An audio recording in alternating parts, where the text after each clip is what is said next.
In the quiet moments of my 41st year, I found myself standing at the precipice of a decision I never thought I would make. The weight of unspoken words and unmet expectations hung heavy in the air as I filed divorce papers, reaching a breaking point in my marriage with Mary.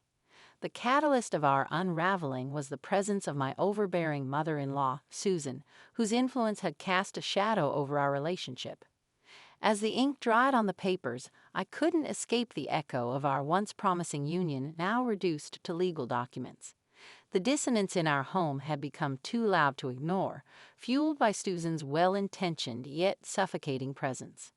In the midst of this somber moment, Mary's voice pierced through the silence. "John, maybe this is what we need. A chance to breathe without the weight of her expectations." I nodded, the gravity of the situation settling on my shoulders. "I just want a chance at a different kind of happiness, Mary. One that doesn't come with constant scrutiny." Our dialogue lingered in the air, a mixture of sadness and acknowledgement. The decision was made, the papers filed, and the trajectory of our lives altered forever. Little did I know, this pivotal moment would set the stage for a journey of self-discovery and resilience in the face of unforeseen challenges. Amidst the echoes of our crumbling marriage, Mary and I sought a fresh start by moving to a high-rise condo. Our hope for a renewed beginning, however, was swiftly disrupted by an unexpected twist. Susan, my overbearing mother-in-law, decided to move in with us. Tensions brewed beneath the surface, and the once promising path toward reconciliation transformed into a journey of inevitable separation. The high-rise condo, once a symbol of hope, now echoed with the strained silences of unspoken disagreements. Susan's influence cast a shadow over our every interaction, turning our shared space into a battleground of conflicting emotions. One evening, as the tension reached its peak, Mary confronted Susan. "This was supposed to be our chance at a fresh start. Mom, your constant presence is suffocating us." Susan, her voice tinged with hurt, responded, "I only want what's best for both of you. If my presence is causing more harm than good, maybe it's time for me to reconsider." The words hung in the air, a heavy acknowledgement of the strain that had settled among us. As the conflicts intensified, the once shared dream of a harmonious life in the high-rise condo crumbled, paving the way for the eventual unraveling of our marriage. In the midst of this turmoil, I found solace in the idea of embracing change. "Maybe, Mary, we need to explore separate paths for a while. Find ourselves outside the shadows of expectation." Our dialogue became a pivotal moment, a step towards acknowledging the need for individual growth. Little did we know, this chapter of upheaval would set the stage for the unfolding complexities of our intertwined lives. Amidst the towering walls of our high-rise dreams, the reality of financial struggles descended upon Mary and me like an unforeseen storm. The failed ventures in stock trading and the weight of our extravagant lifestyle resulted in the inevitable eviction from the once promising condo. Our world, once filled with the illusion of opulence, now crumbled under the weight of unpaid bills and shattered expectations. As we faced the harsh reality of our financial collapse, the strained relationship between Mary and Susan took a back seat to the more pressing concerns of survival. The high-rise condo, once a symbol of hope, now echoed with the hollow sounds of departure. In the midst of packing our belongings, a dialogue unfolded between Mary and me. "I never thought it would come to this, John. How did we end up losing everything?" Mary's voice carried the weight of regret. I sighed, grappling with my own sense of responsibility. "We got carried away, Mary, but maybe this is a chance to start anew, with a clearer understanding of what truly matters." As the last box was sealed, Susan approached us, her expression a mix of concern and regret. "I never intended for things to reach this point. Maybe I should have been more mindful of the consequences." Mary, with a forced smile, responded, "It's not just your fault, Mom. We all played a part in this. Now we need to focus on what's next." With the weight of our former life left behind in the empty rooms of the high-rise, we embarked on a journey into the unknown, a journey that would test our resilience and redefine the meaning of happiness. Little did we anticipate the challenges and triumphs that lay ahead as we faced the uncertainties of an uncertain future. In the wake of our financial collapse and the echoes of our high-rise dreams, a semblance of resilience stirred within me. As a travel blogger and freelancer, I found solace in the idea of embracing the freedom of a new journey abroad, leaving the remnants of our shattered life behind. The decision to explore uncharted territories became a therapeutic escape, a chance to breathe in the fresh air of optimism. Through the lens of my camera and the strokes of my keyboard, I painted a narrative that mirrored the rejuvenation of my spirit. In the midst of my travels, a dialogue unfolded within me, reflecting on the newfound sense of freedom. This journey is more than just a physical one. It's a voyage into the unexplored realms of my own resilience, I mused, capturing the essence of my reflections. Encountering new landscapes and faces, I found myself engaged in dialogues with fellow travelers who shared tales of their own journeys.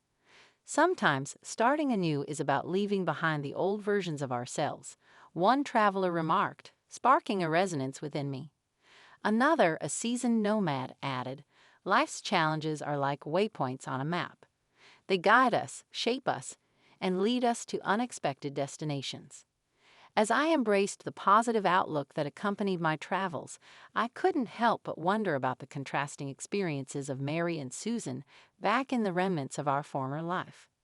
The juxtaposition of our paths became a poignant reminder that sometimes the journey to self-discovery involves forging new trails while others navigate the familiar, albeit challenging terrain. Little did I know, this chapter of exploration and resilience would set the stage for a convergence of paths, intertwining the threads of our separate narratives in ways that would reshape the fabric of our shared existence. In the shadows of my travels, Mary and Susan grappled with the stark realities of a dilapidated house. The once luxurious high-rise condo now seemed like a distant memory, replaced by the echoes of financial difficulties and the strain of rebuilding in a less than ideal setting. Within the worn walls of our former residence, Mary found a resilience of her own. A dialogue unfolded between her and Susan, reflecting on the challenges they faced.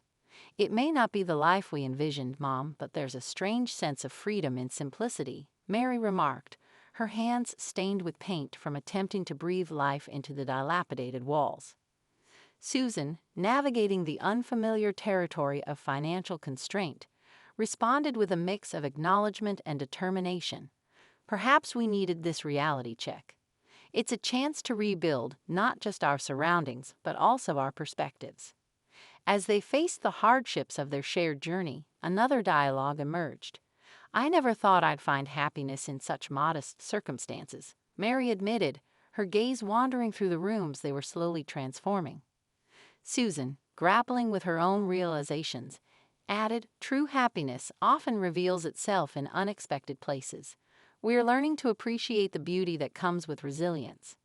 In the shadows of their struggles, Mary and Susan discovered a newfound strength within themselves and each other. As they worked to transform the dilapidated house into a home, the shared experiences became the foundation for a deeper connection. Little did they know, their separate journeys of rediscovery would soon intersect, weaving a tapestry of shared resilience and unexpected happiness. Amidst the echoes of transformation within the dilapidated house, a communal spirit flourished among the residents of our once neglected neighborhood. Inspired by the positive changes taking root, I felt compelled to foster a sense of community by organizing a neighborhood cleanup day. As residents gathered armed with brooms, garbage bags, and a shared commitment to revitalizing our surroundings, the air buzzed with newfound camaraderie. Laughter and conversations replaced the once muted tones of neglect, and a collaborative spirit took hold.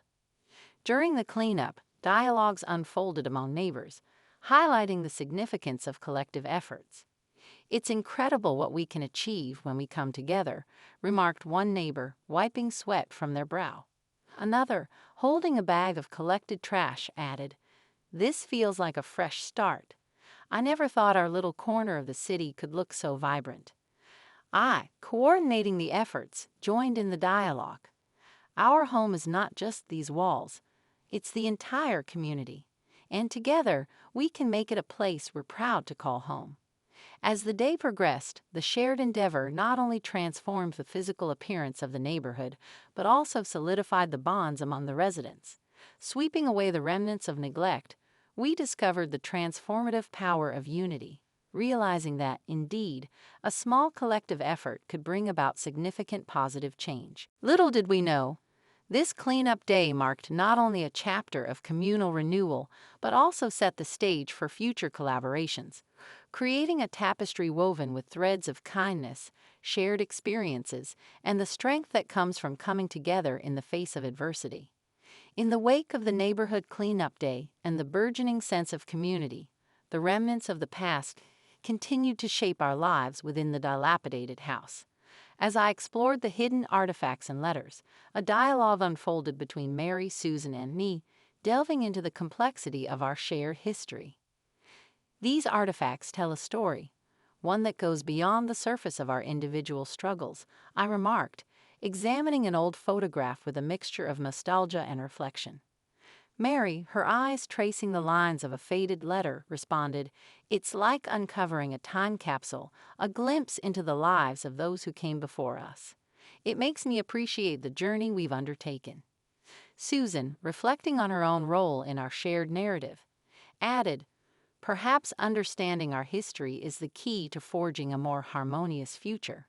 It's time to confront the shadows and acknowledge the lessons they hold." As we explored the relics of the past, the dilapidated house became a canvas for rediscovery and reconciliation. Another dialogue emerged, weaving together the threads of our intertwined lives. Our journey is not just about individual growth, but also about healing the wounds that have shaped us, Mary expressed, her voice carrying a sense of resolve. Susan, acknowledging the complexities of familial ties, replied, "It's never too late to mend what's broken." Our shared experiences, both joyous and challenging, have brought us to this moment of reckoning. In the fading light of our exploration, the artifacts and letters became more than just remnants of the past. They became catalysts for healing and understanding. Little did we know, this pivotal chapter would pave the way for a collective journey of self-discovery, intertwining our paths in unexpected and meaningful ways. In the aftermath of rediscovery and reconciliation, a new chapter unfolded, marking the culmination of our collective journey. Amidst moments of epiphany, the characters found themselves at a crossroads, where forgiveness and self-discovery became the focal points of their shared existence. During a heartfelt dialogue, Mary expressed her newfound perspective. "We can't change the past, but we can shape our future. It's time to let go of resentment and embrace the possibilities that lie ahead." Susan, reflecting on her role in the family dynamic, replied with a sense of humility, "I've come to realize the impact of my actions. Now I want to contribute positively to our shared story." As the characters navigated the delicate intricacies of forgiveness and growth, another dialogue unfolded, revealing the depth of their transformation. "Our journey has been a tapestry woven with threads of adversity and triumph. It's time to appreciate the beauty in every stitch," I remarked, encapsulating the essence of our shared experiences. In the concluding moments, the characters reached a collective epiphany, a realization that the strength of their bond lay not in the absence of challenges, but in their ability to confront and overcome them together. Little did they know, this final chapter marked not an end but a new beginning, a testament to the enduring power of forgiveness, shared connections, and the strength that comes from standing shoulder to shoulder in the face of life's uncertainties. The story concluded with each character forging their own path forward, leaving behind the shadows of the past and embracing the promise of a brighter, more harmonious future.